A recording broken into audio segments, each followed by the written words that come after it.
નાગરિકોને અવશ્ય મતદાન કરવાનો સંદેશો પાઠવવા મતદાન જાગૃતિ અભિયાનના ભાગરૂપે છોટાઉદેપુર ખાતે મતદાન જાગૃતિ અર્થે સાયકલ રેલીનું આયોજન કરવામાં આવ્યું।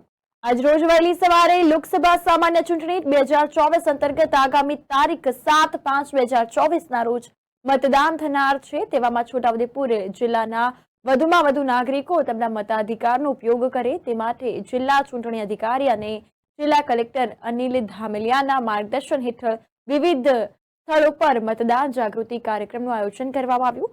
નાગરિકોને અવશ્ય મતદાન કરવાનો સંદેશો પાઠવવા મતદાન જાગૃતિ અભિયાનના ભાગરૂપે છોટાઉદેપુર ખાતે સાયકલ રેલી યોજાઈ હતી। આ પ્રસંગે જિલ્લા ચૂંટણી અધિકારી અનિલ ધામેલિયાએ જણાવ્યું હતું કે લોકોમાં મતદાન અંગે જાગૃતિ લાવવા તથા કોઈ પણ મતદાર મતદાનથી વંચિત ન રહે તે માટે છોટાઉદેપુર સંસદીય મતદાર વિભાગમાં વિવિધ મતદાન જાગૃતિ કાર્યક્રમનું આયોજન કરવામાં આવી રહ્યું છે।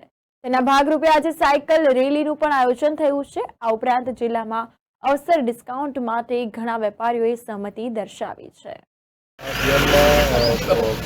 આજે સાયકલ રેલીનું આયોજન કરવામાં આવેલું હતું। સાયકલ રેલીમાં મારી સાથે એસડીસી જિલ્લા વિકાસ અધિકારી, ડીઓસી પ્રાંત અધિકારી અને અન્ય ટીમ જોડાયેલી હતી। છોટાઉદેપુર લોકસભા મતવિસ્તારમાં મોટી સંખ્યામાં મતદાન થાય, લોકો મોટી સંખ્યામાં મતદાનની પ્રક્રિયામાં ભાગીદાર થાય અને મતદાનની પ્રક્રિયાથી વાકેફ થાય એ હેતુથી આ વિવિધ કાર્યક્રમો કરવામાં આવે છે।